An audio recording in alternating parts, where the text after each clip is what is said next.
Friends, complex নাম্বারের problem দেখো, এটা করতে আমরা জানি যে অনেকটা সময় লাগে। আজ তোমাদের একটা ট্রিক দেখাবো ইউজ করে, যে সহজে তোমরা 10 সেকেন্ড 20 সেকেন্ড 15 সেকেন্ড যে যেমন প্র্যাকটিস করবে তারা সহজে বের করতে পারবে, আরও সহজে। শুধু একটা কাজ করবে, রুট ওভারের মধ্যে আমি এই ফরম্যাটটাকে এই আকারে নিয়ে আসতে চাইছি, প্লাস রুট ওভারের মধ্যে এই আকারে নিয়ে আসতে চাইছি। তাহলে এক্স এখানে এই ফর্মে আছে, ওয়াইটা কিন্তু দেখো এই ফর্মে নেই। তাহলে এই তিনটের মধ্যে ঢুকিয়ে দাও, তাহলে ওয়াইয়ের মানটা কত আসছে 4 প্লাস রুট ওভার, তাহলে 9 হচ্ছে, তাহলে 180 আই হচ্ছে, তাই না? তাহলে হয়ে গেল এইটুকু, এটাও তো সেম আসবে।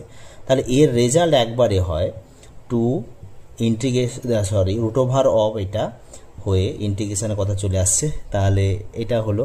এবার কি করব আমরা, root over x square plus y square plus x. খেয়াল করবে, কি খেয়াল করবে, যে প্লাস এক্সটা হয়েছে প্লাস থাকার জন্য, যদি মাইনাস থাকতো এই জায়গাটায় তাহলে এটা মাইনাস এক্স লিখতাম, তাই তো? তাহলে দেখো এবার অ্যান্সার চলে আসবে আমাদের, রুট ওভার এক্স এখানে কত 4, তাহলে 16 হয়ে যাবে। 180-র রুটটা উঠে গেলে তাহলে 180 হবে, প্লাস এক্স এখানে কত 4, ব্যাস কাজ শেষ। দেখো রুট ওভার 2, এইটা অ্যাড করলে 196, মানে 14 রুট করলে 14 আসছে, 14 প্লাস এটা, তার মানে 18 দুগুণে 36 মানে প্লাস মাইনাস 6। এই হয়ে যাবে আমাদের ফাইনাল অ্যান্সার। দেখো কতটা সহজে হলো না? নর্মাল করতে গেলে অনেক সময় লাগবে। এইভাবে তোমরা প্র্যাকটিস করতে থাকবে, দেখবে তোমরা 10 থেকে 15 সেকেন্ডের মধ্যে এই ধরনের প্রবলেমগুলো সলভ করতে পারবে। ঠিক আছে, থ্যাংক ইউ।